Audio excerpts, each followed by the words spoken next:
Welcome back. Professor Richard Wolff joins us today. Bienvenidos de nuevo. Hoy nos acompaña el profesor Richard Wolff para hablar de Estados Unidos y de su intento de encontrar una nueva posición en el mundo. Así que gracias por volver. Veo que Trump ha anunciado un día D económico contra Irán, y poco después, Scott Bessent comentó que no entiende por qué están subiendo los precios del petróleo. De nuevo, parece absurdo, pero me hizo pensar en las consecuencias no previstas de estas sanciones económicas, porque hoy en día las sanciones se imponen con bastante ligereza.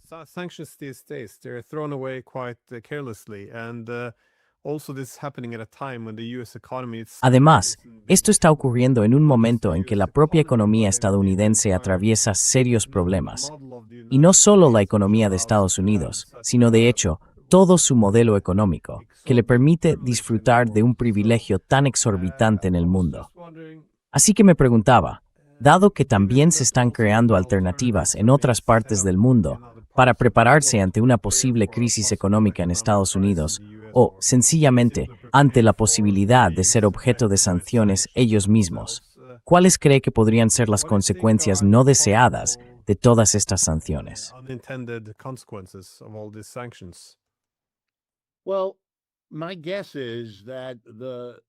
Bueno, diría que la metáfora que mejor recoge, hasta ahora, lo que está pasando en mi cabeza es, y ni siquiera sé si representa fielmente la realidad, la metáfora de los diques que contienen el mar en los Países Bajos. Y la historia del niño que descubre un agujero por el que empieza a entrar agua, mete el dedo para impedir que entre, y entonces se da cuenta de que, precisamente como resultado de haber tapado ese agujero con el dedo, se abre otro agujero, ya saben, a unos metros de distancia. Y ahora tiene que intentar llegar al otro agujero. Y al final, es demasiado. Eso es lo que está pasando aquí.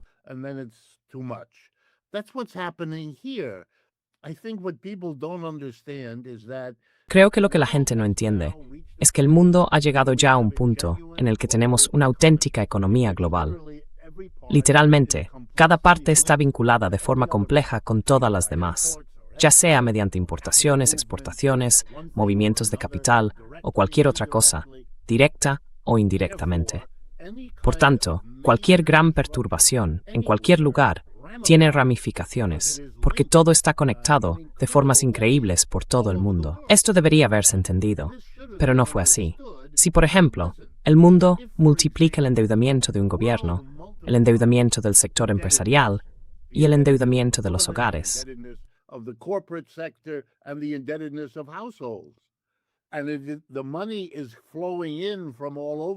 Y si el dinero llega de todo el mundo, por ejemplo a través del sistema bancario, hasta los prestatarios, entonces un impago en cualquier lugar tiene repercusiones inmediatas para personas lejanas que quizá posean cantidades desproporcionadas de ese tipo de activo financiero afectado por ese impago. Y luego hay muchas otras repercusiones. Voy a darles un ejemplo de los últimos días. Con la subida del precio del petróleo y con la interrupción, que es absolutamente evidente, de las rutas de paso del petróleo desde el Golfo Pérsico a través del Estrecho de Hormuz, países como Japón, Corea del Sur y otras naciones asiáticas han tenido dificultades para obtener petróleo y han estado pagando los elevados precios actuales por ese petróleo.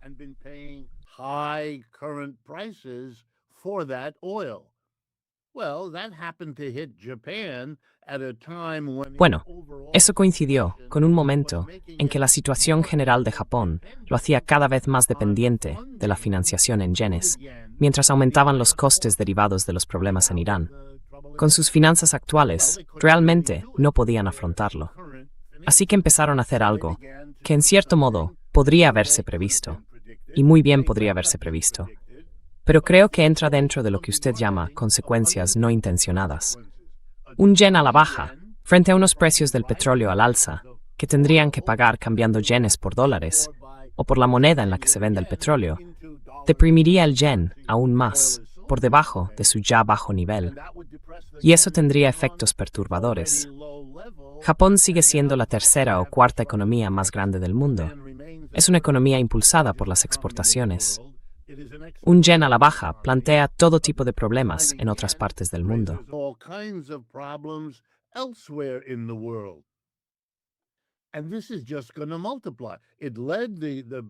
Y esto no va a ser más que multiplicarse. Eso llevó al secretario del Tesoro de Estados Unidos, el señor Bessent, a organizar un préstamo insólito, un préstamo de $22,000 millones, si las cifras son correctas, a Japón y en euros, para permitir a los japoneses comprar el petróleo caro sin deprimir aún más el yen al hacerlo. De acuerdo, lo arregló. Pero ahora hay nuevos problemas.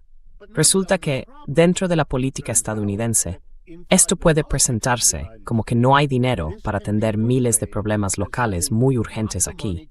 No tenemos $22,000 millones para eso, pero sí los tenemos para rescatar a los japoneses a miles de kilómetros de distancia de un problema monetario. Para la mayoría de los votantes estadounidenses, esto no es bueno para la reelección del señor Trump, que en este momento está a solo unas semanas. Esto es muy malo.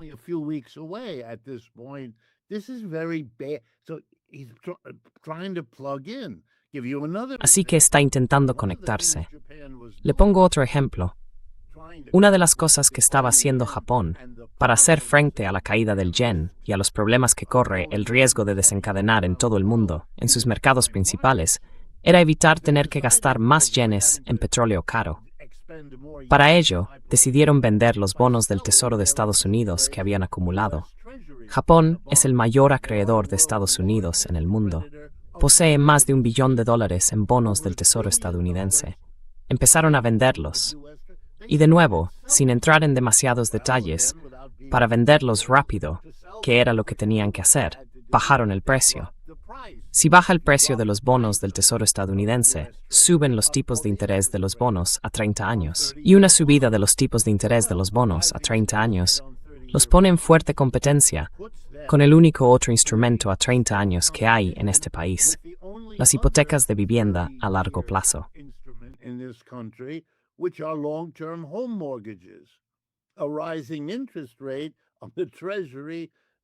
Una subida de los tipos de interés de los bonos del Tesoro perjudica al mercado inmobiliario. Ese es uno de los mercados más importantes en una economía impulsada por el consumo, como la de Estados Unidos, y por tanto es una causa de recesión. Empiezas a ver el panorama, resuelves un problema y luego haces algo que en realidad empeora otro problema entre la política y la economía. Y de nuevo, esto es algo de lo que tú y yo hemos hablado. Son dilemas típicos de un imperio en declive. A lo largo de los años, ha organizado sus asuntos resolviendo cada vez un problema, pero sin darse cuenta de que con esa solución ha creado una vulnerabilidad. Así que el siguiente problema será un poco más difícil por sus ramificaciones.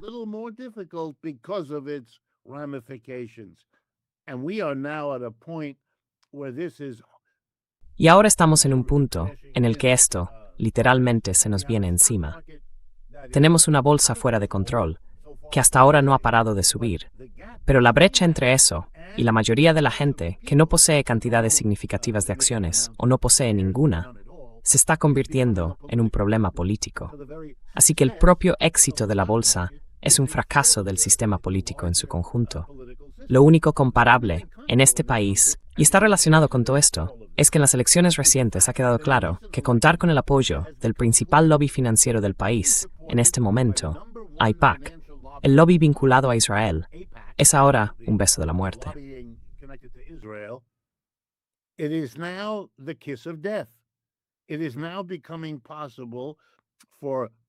Ahora está siendo posible que los candidatos progresistas construyan su campaña contra los republicanos y demócratas convencionales por igual, diciendo, mi oponente cuenta con el apoyo de AIPAC. Y entonces ganan las elecciones, porque la gente quiere votar en contra de todo eso. En este país se está produciendo una desintegración extraordinaria y está acelerándose. Se nota, por cierto, por el número de progresistas que están en los Socialistas Democráticos de América, la DSA, o que no están. Varía, pero están ganando elección tras elección, y cada vez más en lugares donde no se preveía. Y el resultado político es evidente a nuestro alrededor. También debería decir que no ocurre solo en la izquierda. El apoyo de la derecha a Trump también se está resquebrajando y fragmentando en torno a muchas de las mismas cuestiones.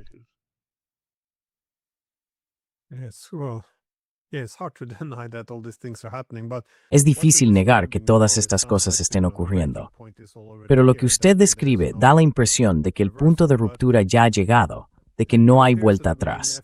Sin embargo, parece que el principal esfuerzo de Trump es, supongo, reorganizar el sistema económico mundial porque ya no, sostiene el predominio estadounidense.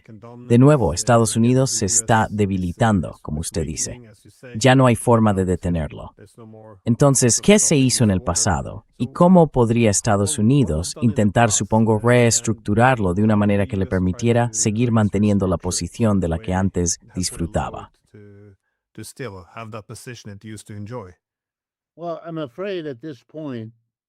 Bueno, me temo que a estas alturas la conversación está alcanzando un nivel de depresión notable. No sé qué otra palabra usar. En todos los ámbitos. Y empieza a surgir una curiosa ironía política. Permítame describir esa ironía y luego volveré a responder a su pregunta. La ironía es que la izquierda progresista, por transparencia, ahí es donde me sitúo, así que están recibiendo una perspectiva procedente de esa parte de la población de aquí, aunque me esfuerzo mucho, en la medida de lo posible, por separar lo que deseo de lo que creo que está ocurriendo. Pero he observado que si me preguntan cuál es el éxito de los socialistas democráticos progresistas,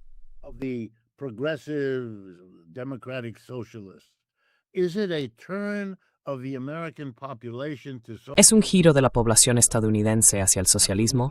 No, en absoluto. ¿Es un alejamiento lúcido del capitalismo? No, no lo creo. Lo más parecido sería una especie de desafección hacia el capitalismo. Sí, si se usa un lenguaje así, sí, se percibe eso. Pero a fin de cuentas, los progresistas siguen dando por sentado un sistema capitalista. Ahora mismo, de verdad, no pueden pensar más allá de eso. No les gusta cómo está funcionando, pero si les planteas que podemos arreglarlo, probablemente les resulte interesante. Entonces, ¿cuál es el atractivo? ¿Por qué están ganando elecciones?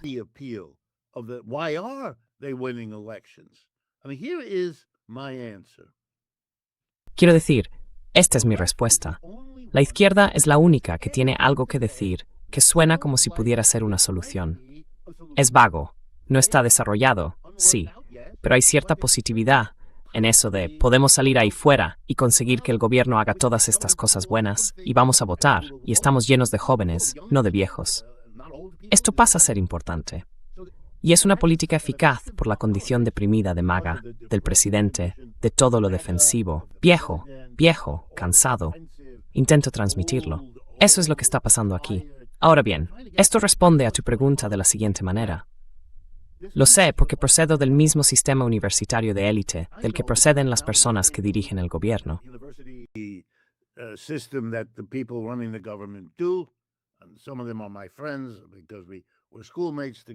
Algunos de ellos son amigos míos, porque fuimos compañeros de colegio y demás. Están muy deprimidos. Dicen cosas como estas.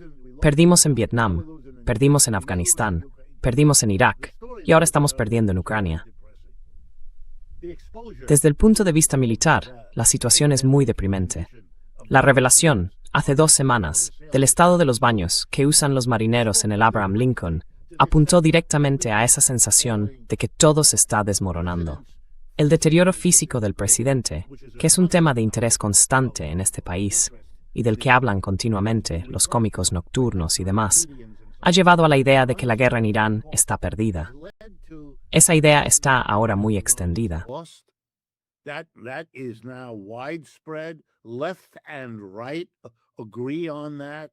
La izquierda y la derecha coinciden en eso. Incluso el centro lo está reconociendo, aunque a regañadientes.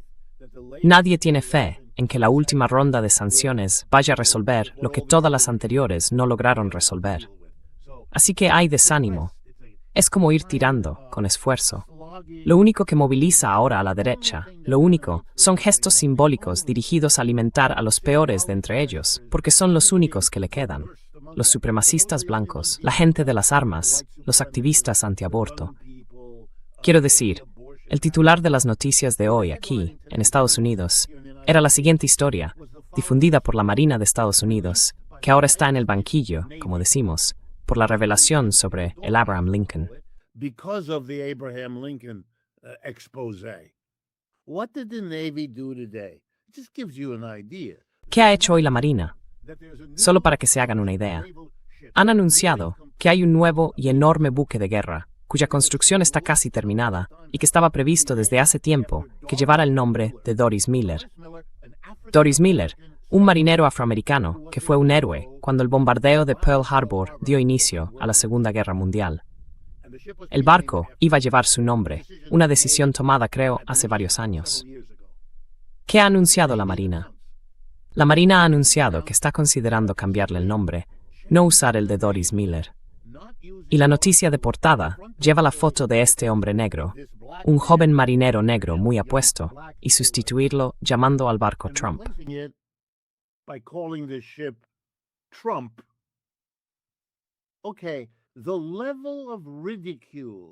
Vale, el nivel de burla, el nivel de horror que esto provocó, incluso entre muchos de sus seguidores, los seguidores de Trump. Solo a los supremacistas blancos les gustó. Para ellos, esto es exactamente lo que quieren oír. El resto del gran anuncio del gobierno fue poner fin al programa Head Start. Era un programa desarrollado hace unos 50 años para dar apoyo especial en la escuela pública a niños pequeños de barrios pobres, financiando a profesores y programas para compensar la mala escuela que de otro modo les había sido asignada.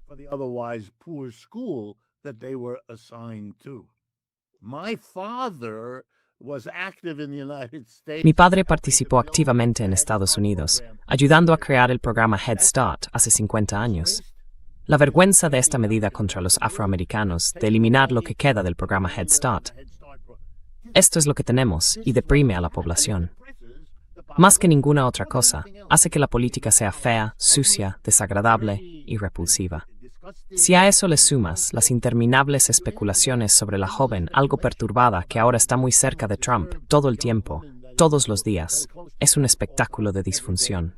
Y mi impresión es que, si no sacan el proverbial conejo del proverbial sombrero, sí corren el riesgo de una derrota terrible en noviembre, cuando todo esto llegue a su punto crítico.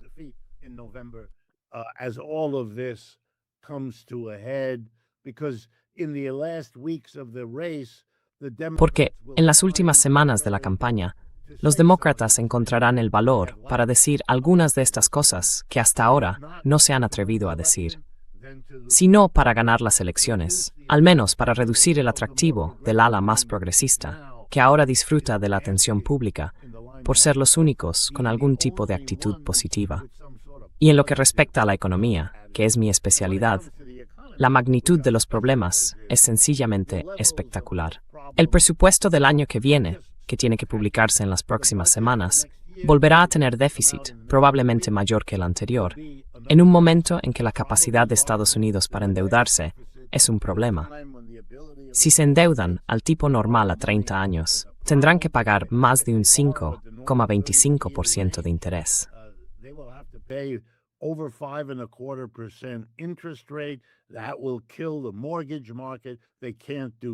Eso acabará con el mercado hipotecario.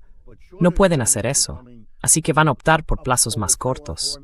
Pero los plazos más cortos están subiendo, ya saben, por encima del 4,5%. Ya gastamos, solo para que se hagan una idea, más de $1 billón en intereses. Bien, los demócratas les van a decir al pueblo estadounidense, al menos esto lo harán, espero. Puede que ni siquiera hagan eso, pero los progresistas, seguro, porque yo escribiré parte de ello, así que puedo asegurarles que dirán, ¿qué significa que cada uno de ustedes, estadounidenses, esté pagando dinero en intereses? ¿Y a dónde van esos intereses? A las personas que prestan dinero al gobierno. Bueno, ¿quiénes son esas personas?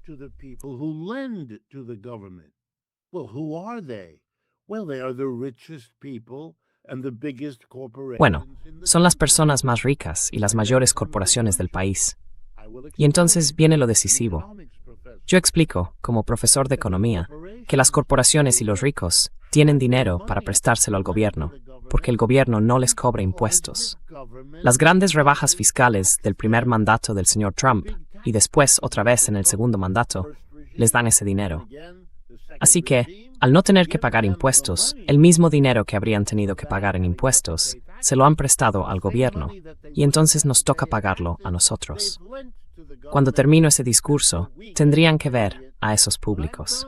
Y a menudo son personas que no simpatizan en absoluto con la izquierda.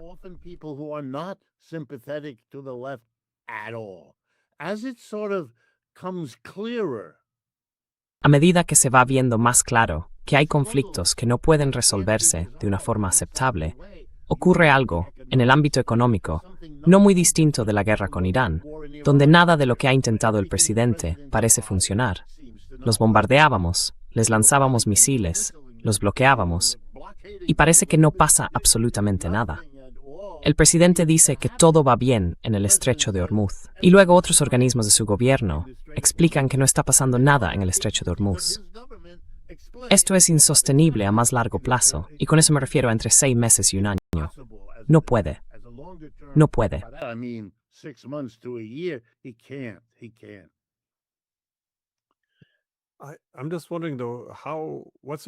Pero me pregunto, ¿cuál es una buena manera de, supongo, conceptualizar el problema?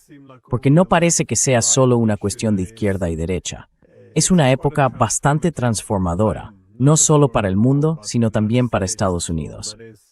Vemos que los adversarios de Estados Unidos están construyendo todas estas alternativas económicas, están desarrollando sus propias tecnologías al margen de Estados Unidos, tienen sus propias bases industriales, están desarrollando sus propios corredores físicos de transporte, están creando sus propios bancos de desarrollo y sistemas de pago, están empezando a comerciar en sus propias divisas, están formando nuevos acuerdos de seguridad al margen de Estados Unidos. Esos son los adversarios.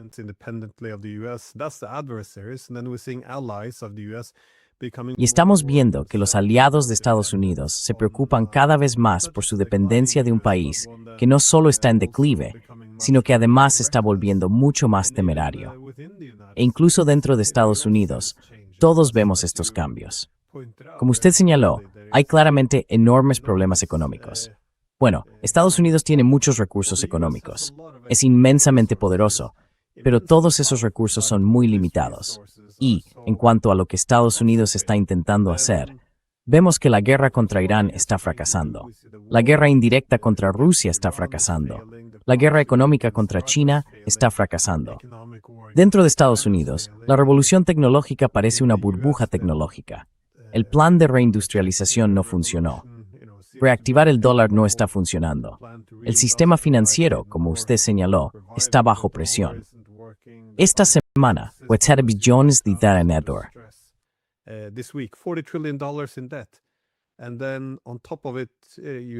Y además, se ve una creciente desesperación social, como usted ha señalado. La polarización política, con cada bando presentando al otro como enemigo. La radicalización. ¿Qué más? Las guerras culturales. Y por supuesto, todo esto está ocurriendo a la vez. Y uno pensaría que este sería el momento de un debate conceptual más amplio sobre cuáles son los desafíos y cómo puede adaptarse Estados Unidos. Pero el presidente afirma que la economía va muy bien, que el estrecho de Hormuz está abierto, que el USS Abraham Lincoln, que no hay ningún problema, que Estados Unidos está ganando, que es el país más atractivo del mundo. Y mientras tanto, todos los sondeos muestran que cada vez más estadounidenses sienten que el país va por el camino equivocado.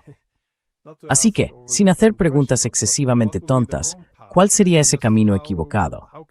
¿Cómo podemos entender este momento de la historia de Estados Unidos? Porque este no es el típico ciclo, mucho más grande.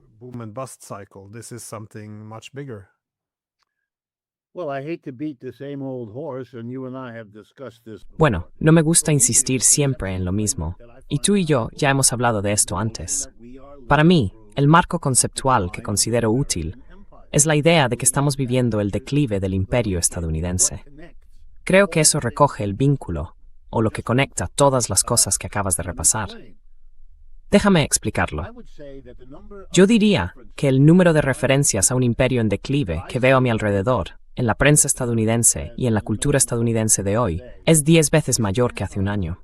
Hace un año eran muy pocas, y siguen siendo pocas, pero ahora son 10 veces más.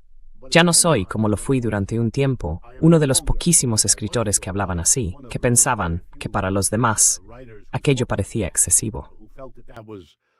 For the others, it was seemed too much. I was way ahead. Maybe that was coming, but Yo iba muy por delante.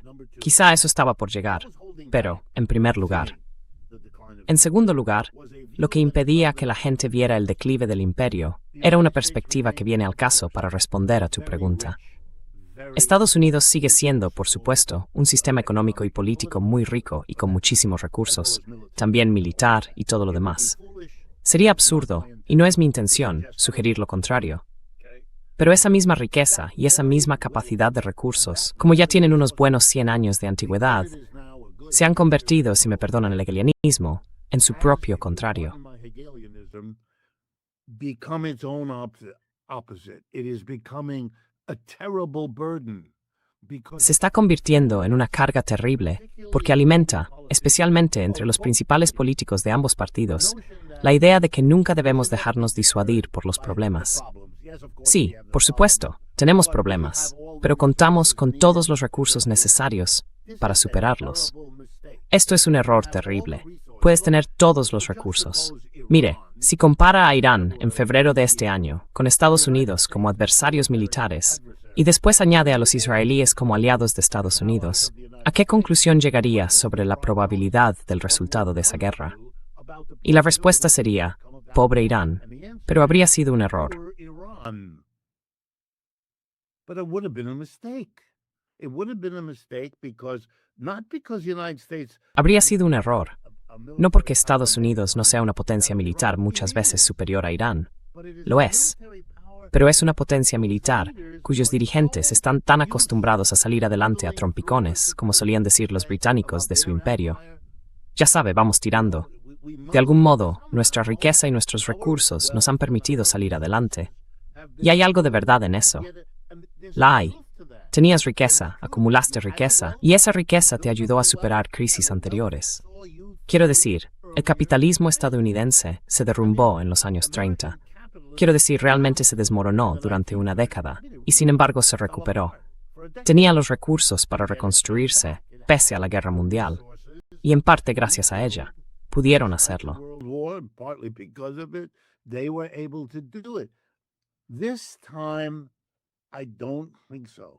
Esta vez, no lo creo.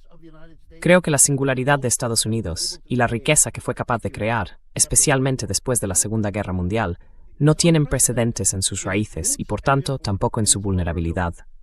Permítame resumirlo. La Segunda Guerra Mundial supuso el fin de los imperios europeos y japonés. India se separó de Gran Bretaña y África se separó de Alemania, Francia y demás. Se aferraron al control económico. Sí, lo entiendo. Pero, en esencia, perdieron sus imperios. ¿Y quién reunió esos imperios en sus manos? Estados Unidos. Estados Unidos surge capaz y deseoso de sustituir a los europeos. ¿Quién se convierte en el gran amigo de India cuando se desvincula de Gran Bretaña? Estados Unidos. ¿Quién se vuelve activo por toda África cuando los franceses, los belgas y todos los demás tienen que retirarse? Los estadounidenses. Así que los estadounidenses se beneficiaron de heredar el colonialismo europeo, mientras se presentaban como aliados de las colonias, porque al fin y al cabo, ellos mismos habían sido una excolonia. ¡Qué maravilloso! Y todo ello envuelto en la idea de que nosotros llevamos la democracia. Somos los portadores de la democracia. Así que, vuestro colonizador, deshaceos de él. Recuerden, ya saben, el fiasco del Canal de Suez en 1955 y demás. Nosotros tomaremos el relevo.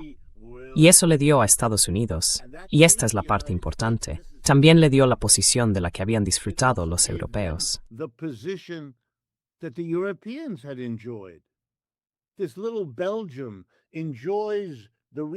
Esta pequeña Bélgica disfruta de los recursos del Congo, posiblemente la parte más rica de África.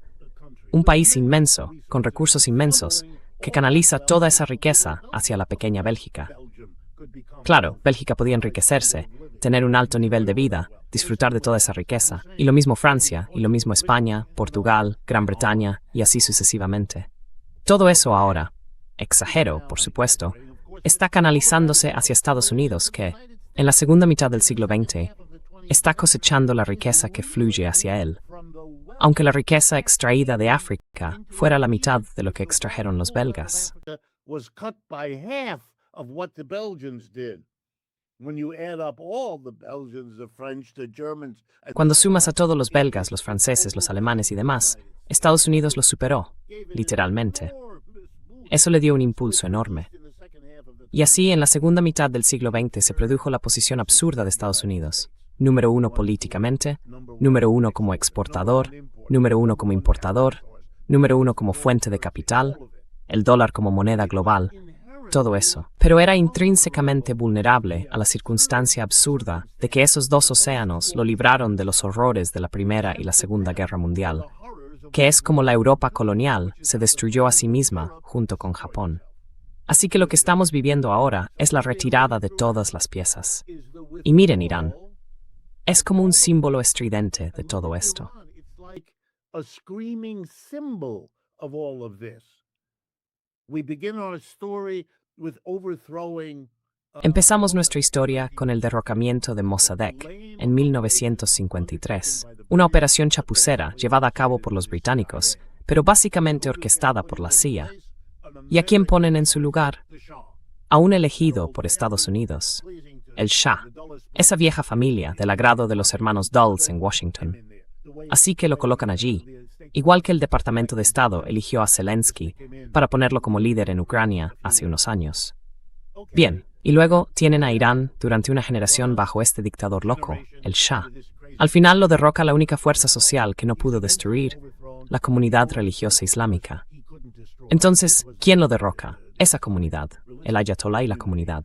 Y entonces Estados Unidos declara, bueno, eso no es aceptable.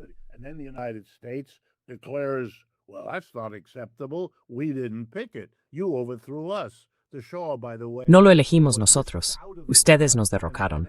Por cierto, el Shah fue sacado a toda prisa de Irán y terminó su vida en Estados Unidos, donde se le concedió asilo, como si el simbolismo no fuera ya lo bastante evidente.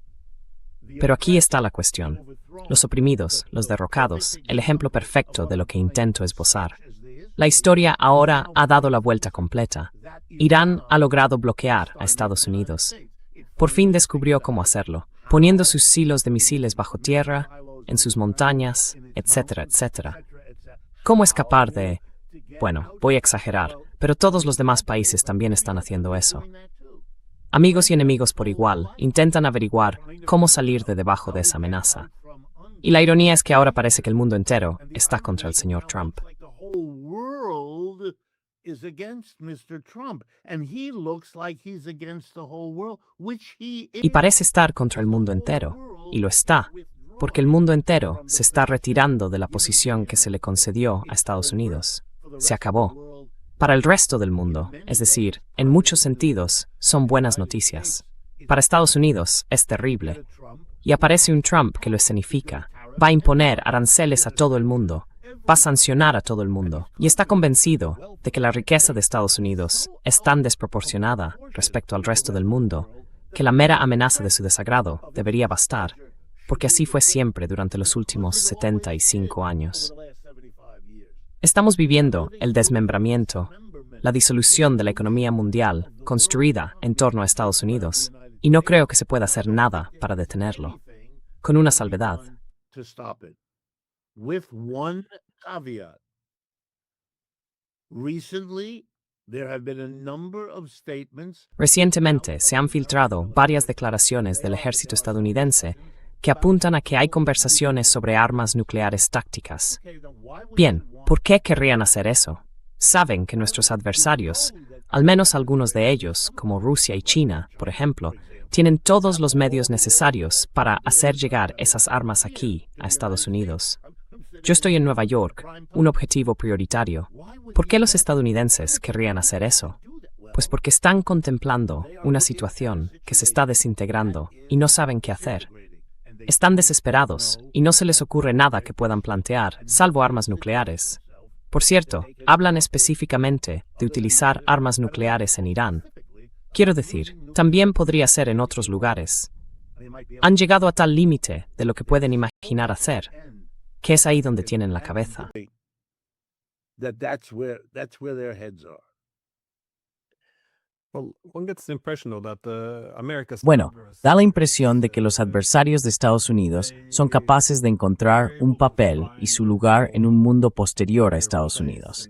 Es decir, que actualmente están debatiendo y desarrollando una arquitectura económica internacional alternativa, con sus propios corredores comerciales y de transporte y sus propias finanzas.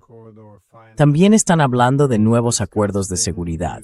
Incluso estamos viendo cómo algunos empiezan a tomar forma en Oriente Medio. Nuevas instituciones políticas, ya sea los BRICS, la Organización de Cooperación de Shanghái, y bueno, todo ello bajo el paraguas de un movimiento y unas identidades poshegemónicas.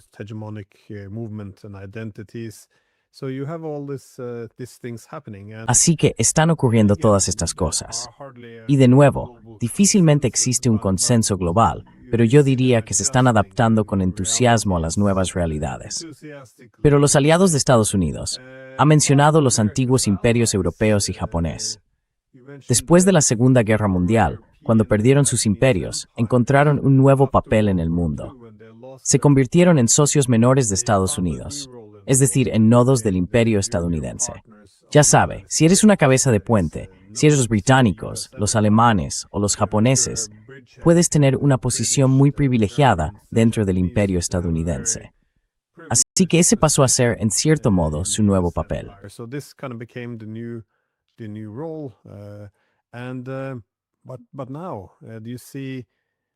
Pero ahora, como ves, el declive de Estados Unidos trae consigo dos consecuencias. La primera es que Estados Unidos tiene menos recursos de partida, pero tiene que establecer nuevas prioridades. Y además, la relación es mucho más extractiva, como tú y yo hemos hablado antes. Ahora vemos estas tendencias a canibalizar a los aliados. Yo diría que a humillarlos innecesariamente, como hizo Trump con los surcoreanos. Pero, en cuanto a su posición económica, su seguridad, la ideología que los förfilen ¿cuáles son, supongo, sus papeles en este nuevo mundo? Como sugerías, el imperio estadounidense ha llegado a un punto de ruptura.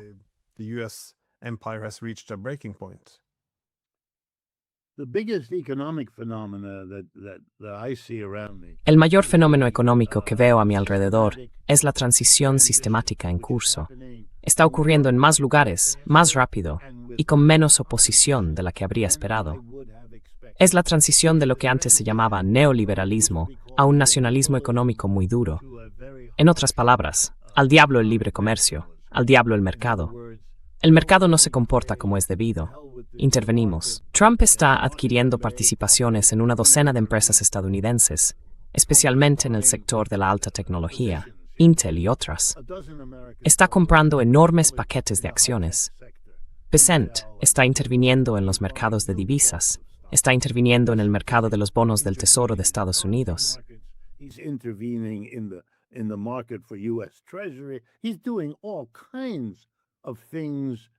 Está haciendo todo tipo de cosas basadas en la idea de que, frente a la queja del sur global, de que toda la era de la globalización y el neoliberalismo, digamos, desde los años 70, fue a costa suya, el señor Trump ha ido más allá. No, dice él, fue a costa nuestra. Va a superar al sur global al denunciar todo ese periodo como justificación para que Estados Unidos deje de permitir que los europeos y otros se aprovechen de nosotros. Es una reescritura de la historia notable por su audacia, teniendo en cuenta que la Cámara de Comercio de aquí y todos los departamentos de economía, y yo he enseñado en media docena de ellos aquí en Estados Unidos, están comprometidos con un neoliberalismo burdo y simplista.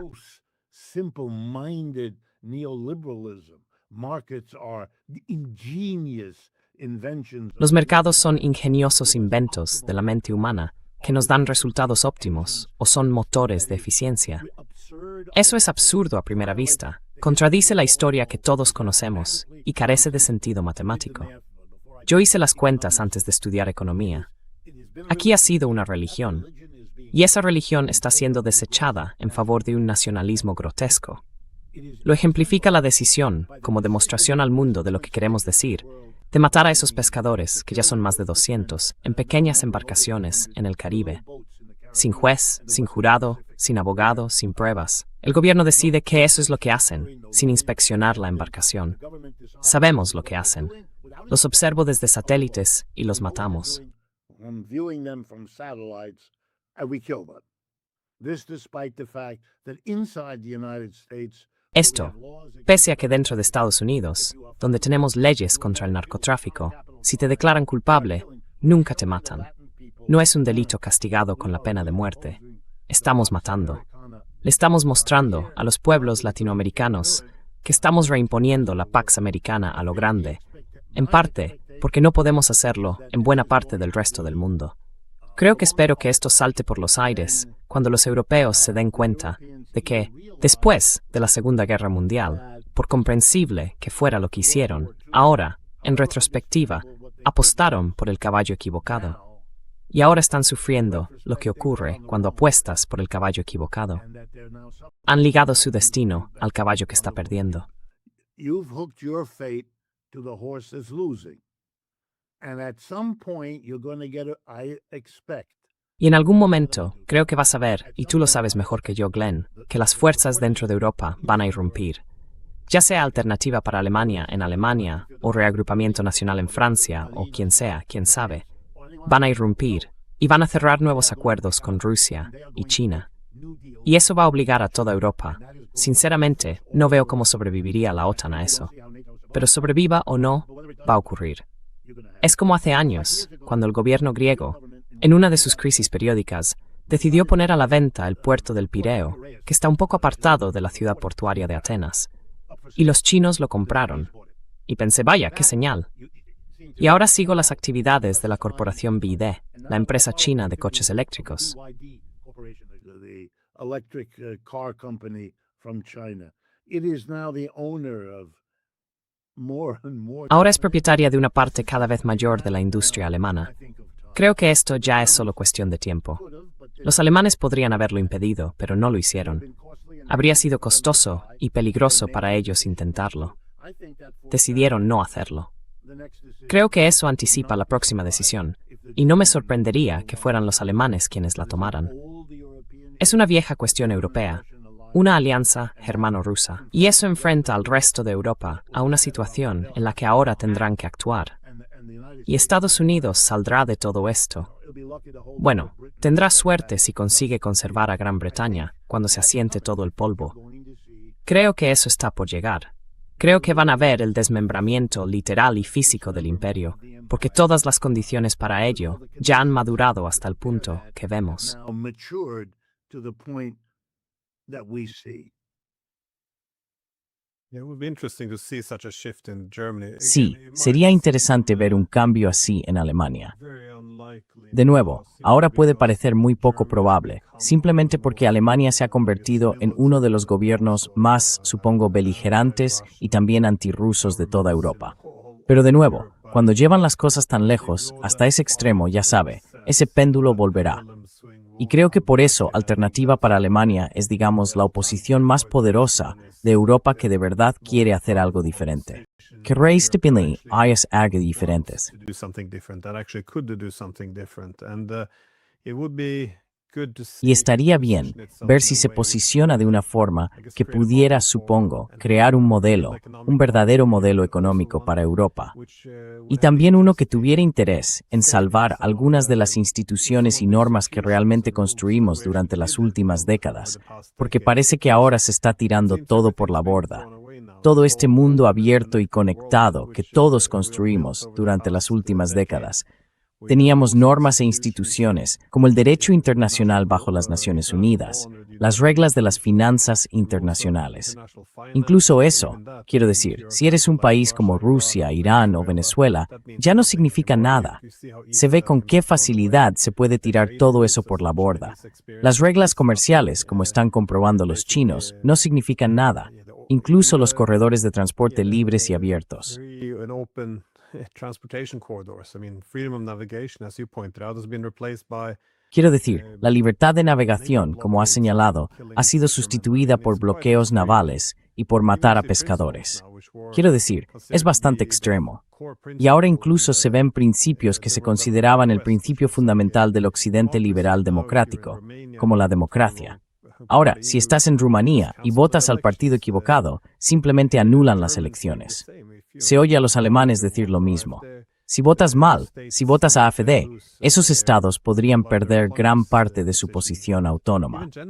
E incluso el genocidio ya no está descartado. Un poco de genocidio en Gaza, quizá en Irán. Quiero decir, se está tirando todo por la borda. Me gustaría ver que se salvase algo, pero todavía no lo veo en Europa. Salvo posiblemente, como has dicho, que los alemanes podrían ser un actor clave para reorganizar esto. Let me make the point about Germany a bit more strongly. Permítanme insistir un poco más en lo de Alemania. Si entiendo bien la postura alternativa, han dicho explícitamente que si llegan al poder en Alemania, reabrirán la economía alemana al petróleo y al gas baratos de Rusia. Llegarán a un acuerdo con Rusia para comprarlos, en primer lugar. En segundo lugar, dejarán de apoyar al régimen de Zelensky en Ucrania. Bien, ahora van a dirigirse a la población alemana y le van a decir, este es nuestro programa. Este son impuestos en Ucrania. Y eso nos va a ahorrar. Puedo ahorrarles X euros al año de esa manera. I can save you X euros a year that way, and I'm going to drop the disastrous. Y voy a bajar los desastrosos precios del petróleo y del gas que han provocado el sufrimiento que habéis tenido. Las caras facturas para calentar vuestra casa, conducir vuestro coche y todo lo demás. Eso es lo que os ofrezco. Y puedo hacerlo, literalmente, de la noche a la mañana, instantáneamente.